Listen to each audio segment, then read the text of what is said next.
There was a time in my life I worked at a funeral home. I was an errand girl. I had various duties. I would make bank runs, shop for supplies, drop death certificates off, dust the funeral parlor between services, pick up and drop off items to the deceased families. I didn't realize it at the time, but this job was draining because I was surrounded by death and people in mourning. Then one day the universe spoke to me. On my list of errands, I had to deliver chairs to a nursery school. I pulled up to the school, walked into the classroom, and was surrounded by life. 15 high-energy children running around literally resuscitated me. I felt alive. I knew at that moment I had to make a change in jobs. I took my first position as an assistant teacher at that nursery school. This opportunity transformed me. I went from night to day.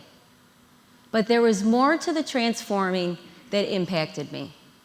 I found meaning to the famous quote, "Do what you love and you will never work a day in your life."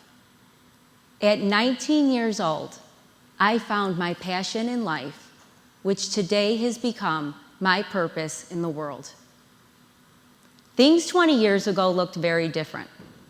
My time in the classroom was strongly impacted on classroom management. Every bit of the day was on a schedule intended for children to meet pre-planned agendas and expectations led by adults. Let me see a show of hands of the people here who are familiar with a preschool daily schedule. Okay? For those of you who aren't, I'm going to give you a run-through. It looks something like this. The day would start off with 15 minutes greeting time, 30 minutes free play,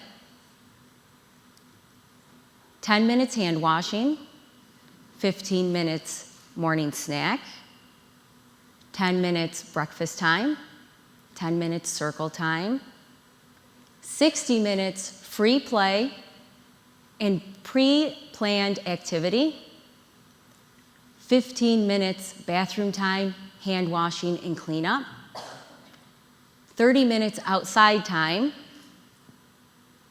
10 minutes cleanup from outside, 1 minute to come in from outside,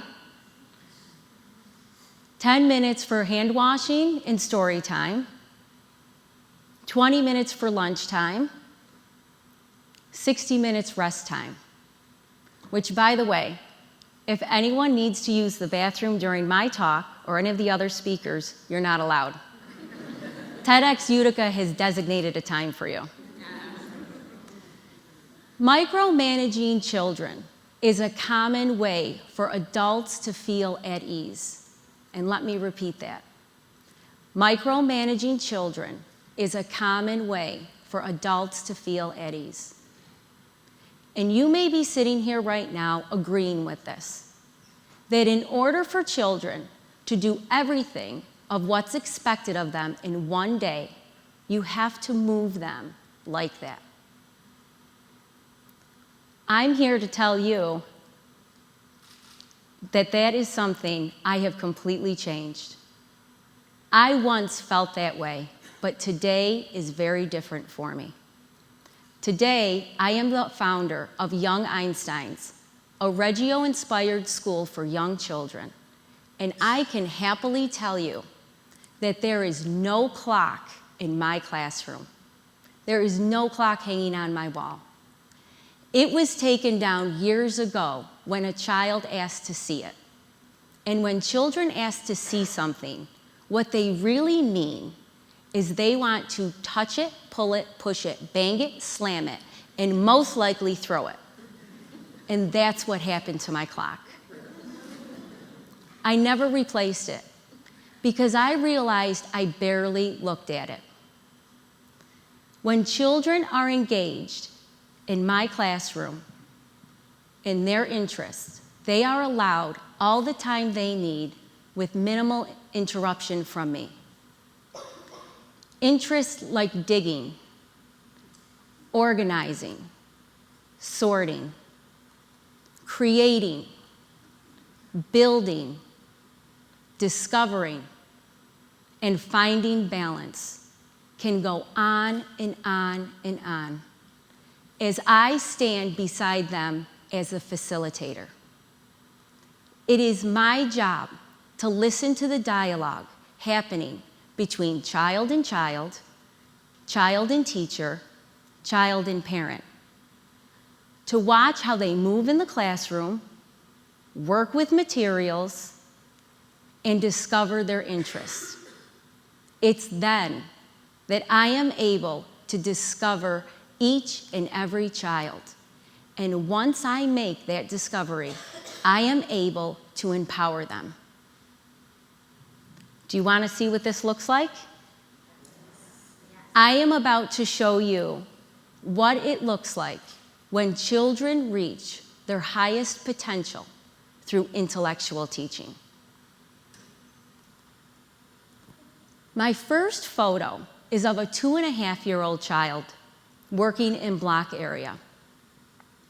He was balancing cylinder blocks, and it was taking him quite a while because it was challenging for him.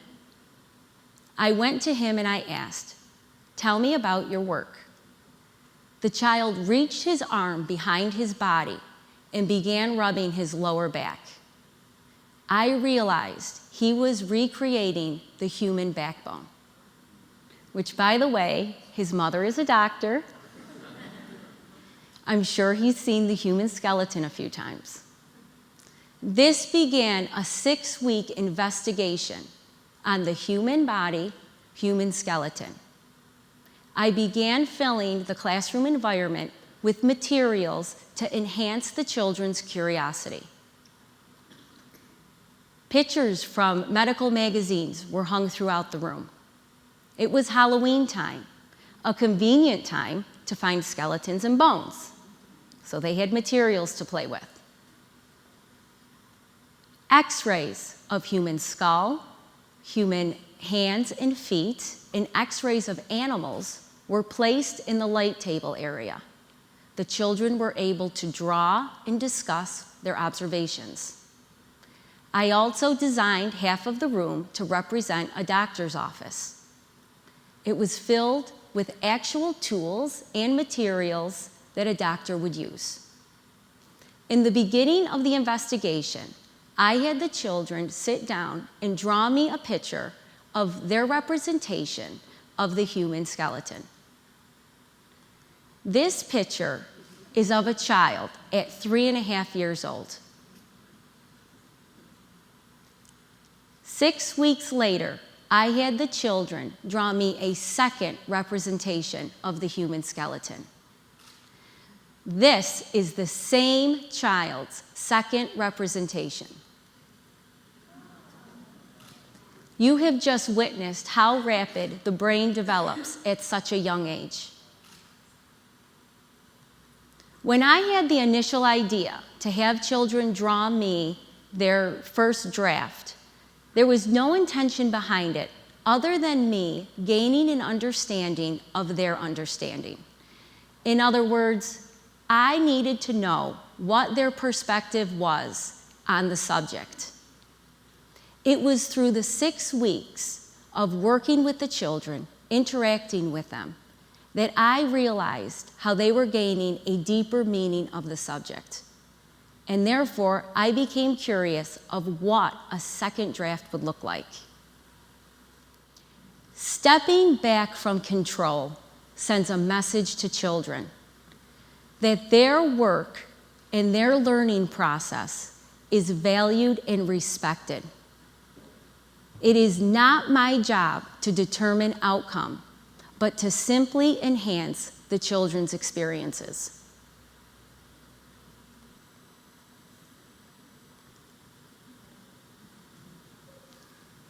I forgot to click through the photos, so excuse me. Here's some of them. They're documenting their own work in this photo.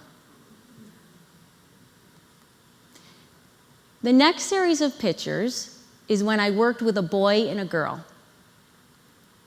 The boy told me that the more you roll a ball of clay, the bigger it will get.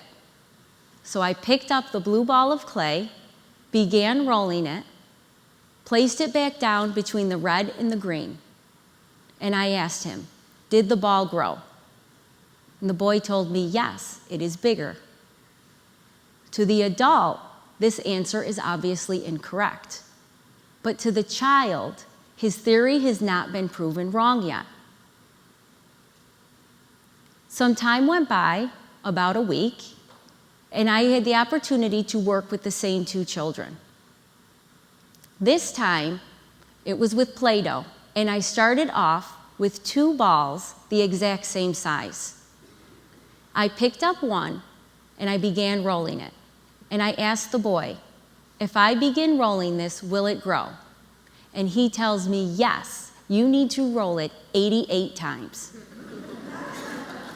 And I did. It was a great counting exercise. I placed the ball back down, and I asked if it grew. And he said, no, it is the same size. You need to roll it 900 times. I'm no dummy. I said, let's set a timer. I set the timer for several minutes, rolled the ball, placed it down, and asked him the question, did the ball grow? The boy told me, no, it is the same size. The girl, however, found a way to make the ball grow by rolling it. And this is what it looked like. She told us, the more I roll it, the longer it gets. I want it to reach from one end of the table to the other. And the boy tells her, it won't reach. She says to him, it will, it's getting bigger. And he tells her, you need to add more dough to it. That's when I asked him one last time, what makes a ball of dough grow? Adding to it or rolling it? And the boy responded, adding to it. Watching his understanding unfold was amazing, but it was also really incredible to see how two children worked together in exchanging ideas to bring him to this point. Allowing the flow of children to work together with no obstruction leads to so much intellectual and emotional growth. Skills like negotiating, scaffolding, rule setting, rule following, experimenting in behaviors, and role playing are all fundamentals to the children gaining a better understanding of themselves, becoming better thinkers, and lifelong learners. The last series of photos is significant to me. Learning doesn't just happen in the classroom at Young Einsteins. There are a lot of outside opportunity. And on this day, we happen to have our driveway repaved. So naturally, I brought the children out to watch. There were just a few children who were really engaged in the experience. I gave them clipboards, pens, and pencils so that they were able to make markings and drawings for us to reflect on after the experience. As the process was happening, I would ask open-ended questions to the children. At this point of the time, I asked the children, what is happening right now? Most of them called out, they're dumping dirt. And I agreed. That's all I saw, dumping dirt. then one specific child, a 3-year-old, speaks up and tells me what he is doing is called backspreading. When a bobcat puts its bucket like that, backs it up, and spreads it. That's when I went and grabbed my pen and paper and wrote everything down that he told me. Because the more I watched, that is exactly what I saw. I wanted to take it a step further.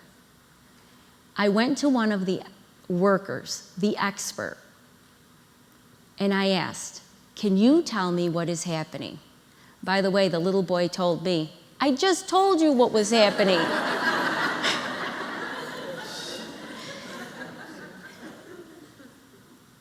He confirmed exactly what that boy had said, that this process is called backblading, and it's a way for the gravel to be spread throughout the driveway. This process was the most significant to me because if I didn't allow the children to experience it, this one child's deep passion would never have emerged to have given him the opportunity to speak to his peers and teacher and to teach them from him. Giving time to children is essential. Time for them to process experiences, to develop relationships, and time for them to dig deeper on their thoughts and ideas. But time is also essential for adults. Give yourself the opportunity to be fully present with the child or children in your life. You will find yourself gaining and building meaningful relationships with that child, which is filled with discovery. Thank you.